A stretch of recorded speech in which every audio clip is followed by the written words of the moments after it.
Whatever happened to that Trenchcoat kid in your school? Story 1. Through 2 years in elementary, I shared teachers with him. He had been ridiculed enough to know that it was best to just be quiet.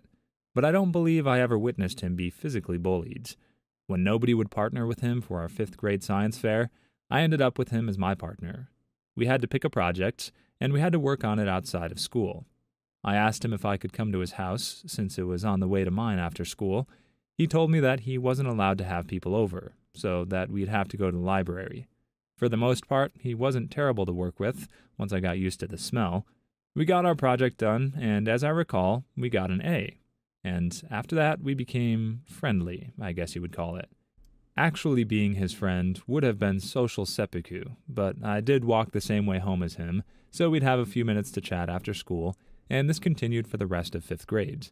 Middle school was so much bigger that I didn't really have much reason to interact with him. The school had 2 separate lunches, and with mine being later, I would watch him feed his entire lunch to seagulls from my language arts class in 6th grade. People began calling him Bird Boy, and there were more than a few times when I saw him get picked on.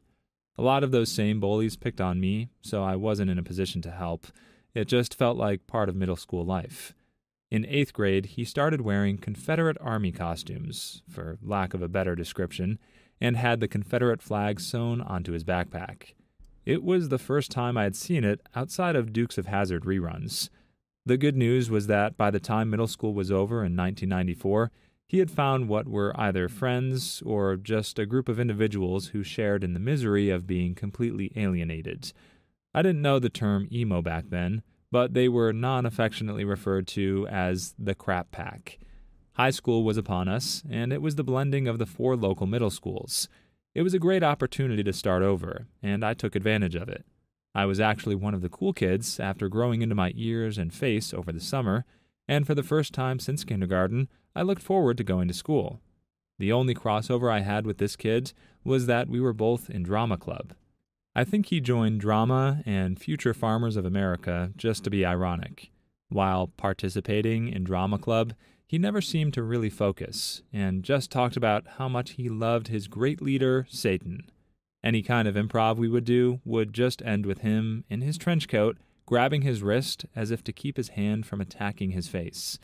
It never stopped being uncomfortable listening to him grunt and struggle against himself, always collapsing into a pile of trench coats as the seemingly demonic hand eventually had its way with his face to a smattering of supportive applause from the rest of the class.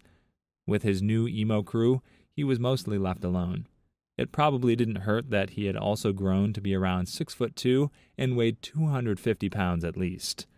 That was until he got caught sodomizing a goat in the FFA barn junior year. The school administrators gave a half attempt to cover it up for him, but it was a student who found him, and she told everyone. After that, he sort of just disappeared until halfway through senior year. No idea where he went or why the heck he came back, but he did, and he was tormented daily. I even got involved in it, and ended up getting suspended for a week after nailing him in the face with a snowball, before and after saying, "No, guy, not until you take a shower," in my best goat impression.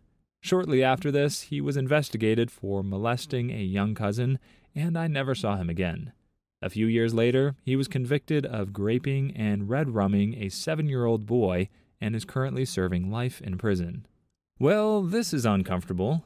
It was obvious from the goat that things were heavier as the story went on. Didn't quite see it getting that extreme, but still. It makes it difficult to really care all that much about this kid being bullied.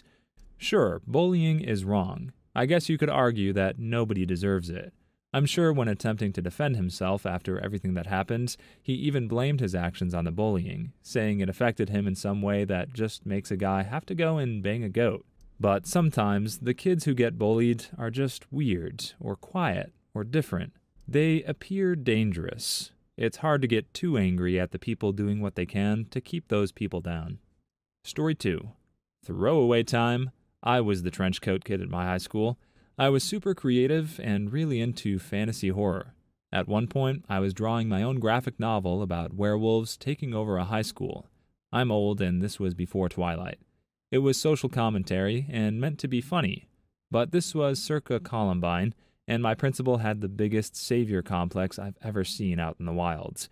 After getting her paws on that FBI school shooter profile, she decided that I was an imminent threat and harassed me relentlessly. I became so afraid that I'd be blamed in the event of a bombing or attack that I developed horrible insomnia and felt terrified to come to school. The high school I went to was in North Dakota. North Dakotans, more than any other Midwesterners, have this uniquely insane ability to seem like really nice, warm people, while also being as insular and xenophobic and hostile to differentness as possible.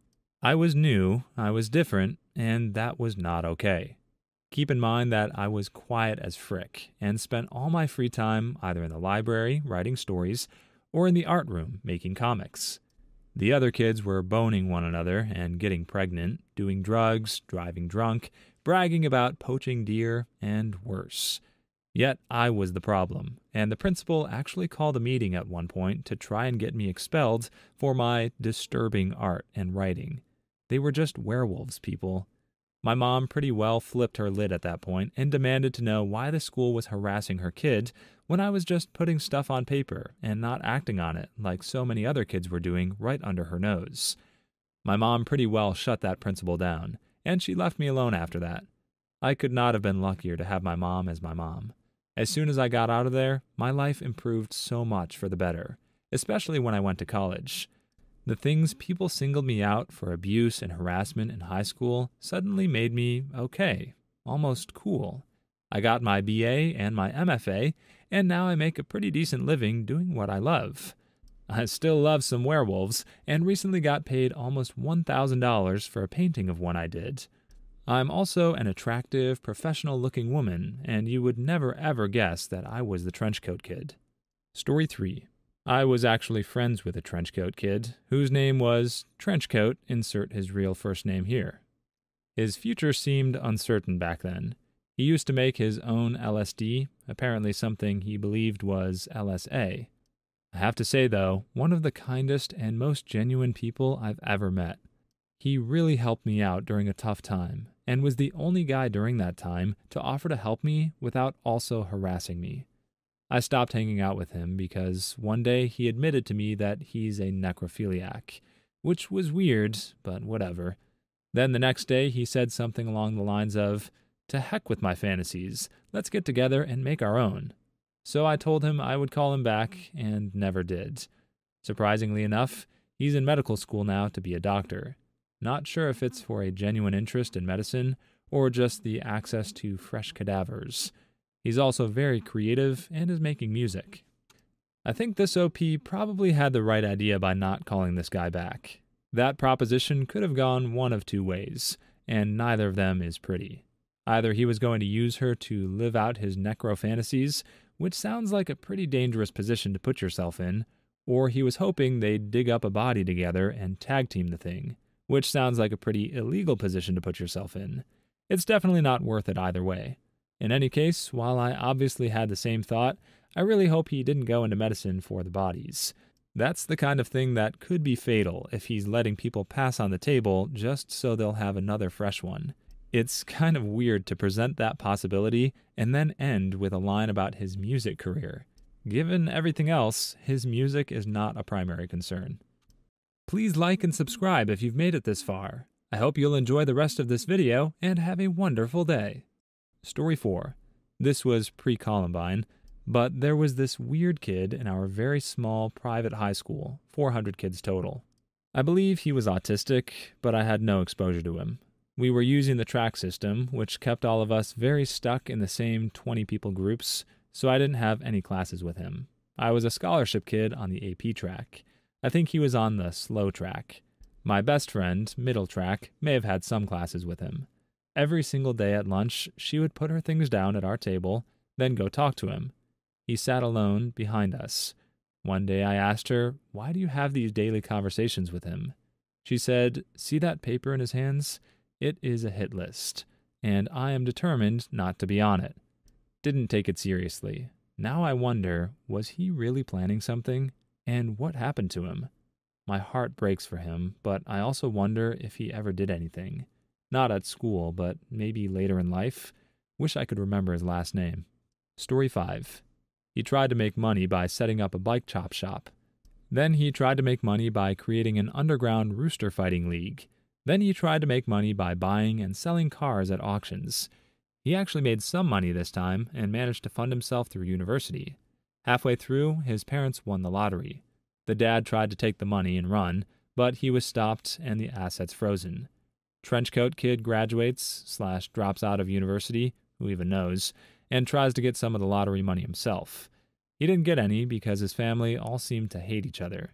He then sold everything he had and drove to Mongolia from the UK, where his car broke down. He crashed on some random guy's couch for a few weeks before he managed to sell what remained of his car and buy a motorbike. He then rode it to China. He got a job teaching English in a couple of days. Apparently the demand is huge for native speakers. He got fired after a few months, no idea why. He now sells electric bikes to expats in China. Story 6. In middle school, during lunch hour, we would have gym teachers monitoring the cafeteria and selecting tables to go get in line to get lunch. Students would come from class, sit at their respective table, and wait for their table to be chosen. One of the gym teachers was a power-thirsty bonehead and would purposefully skip an entire table of students and select the next one just because he didn't like one of the students that happened to be sitting at that table. Finally, one day our resident Trenchcoat kid freaked out, stood on the lunch table, and began berating the teacher using every insult he could muster up in his infinite rage. After his rant, he grabbed a full lunch tray from another student and threw it at the teacher. He then bolted through the double doors that led to the front lawn of the campus and took off down the street. Literally never saw him again. Of course you never saw him again. What are the odds you can assault a teacher and not get expelled or potentially even arrested? It's not like he has anywhere to run. The school has his address on file. He went and tanked his future because he didn't want to wait a little longer to get in line for lunch.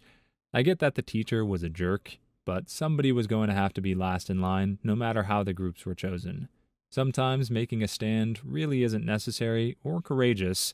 It's just stupid and self-defeating. This turned out to be one of those times. Story 7. There was this kid in my high school. Dad committed seppuku, so he was never really right. He was the kid that would go 0 to 100 really quick if you said the wrong thing. So having even a casual conversation with him was always pretty nerve-wracking. Someone joked about his dad without knowing about it, and he literally fought off 2 security guards twice his size in rage.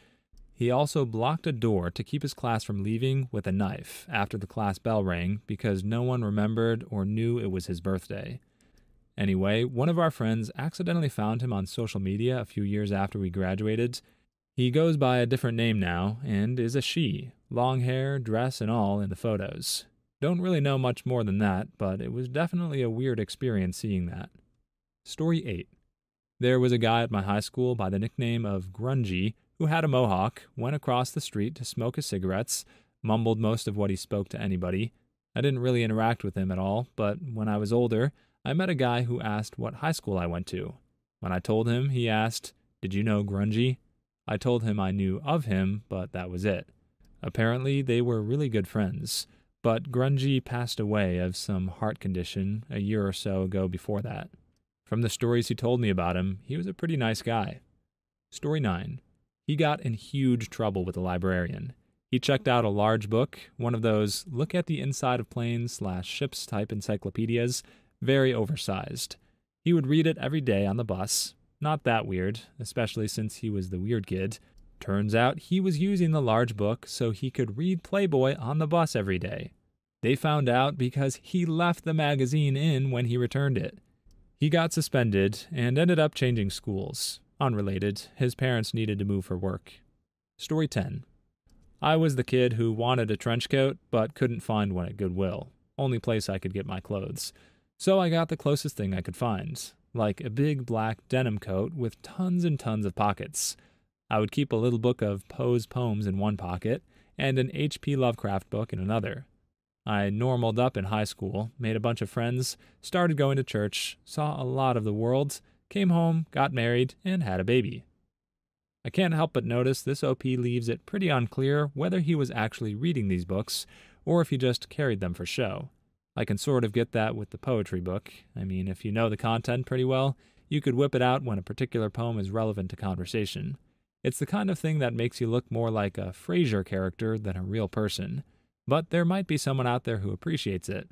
You really can't do that with Lovecraft, especially depending on which book you decide to carry with you. Story 11. A couple years ago, I was dating a girl I went to high school with. This was like 10 years after we graduated. We had a cooking class together with this trenchy kid named Reese. He was nice, and we got along with him. We were wondering how he was doing and looked him up on Google. He pulled a gun on a cop and got shot until his life ended, so he wasn't doing great. Story 12. He had a really long and unkempt mullet with a scum stash, and I swear to God, he couldn't turn left. He would spin all the way around to the right. He also refused to take the stairs when he could. Instead, he would climb the walls and railings, which earned him the nickname Spider Mullet Man from me. Not sure what became of him. Story 13. Around May, he shaved almost all his hair off, threw away his trench coat, and replaced it with a leather jacket. He did so because people kept joking that he was going to shoot up the school, and no matter how much he denied it, school administrators were beginning to take it seriously. That's really not the kind of thing to joke about. Having been in that position before, let me tell you just how much it messes everything up for everyone. First of all, those rumors will affect the subject's life in multiple ways. Not only might they be personally hurt or offended, but it might also hurt his social life. Additionally, he'll probably get called in by the school counselor at least once, if not as an ongoing thing, and at least one or more administrators might meet with the kid as well. If the staff is believing the rumors, teachers might approach the kid differently, which could affect his grades. It not only hurts the person you're gossiping about, but potentially wastes time and resources as well.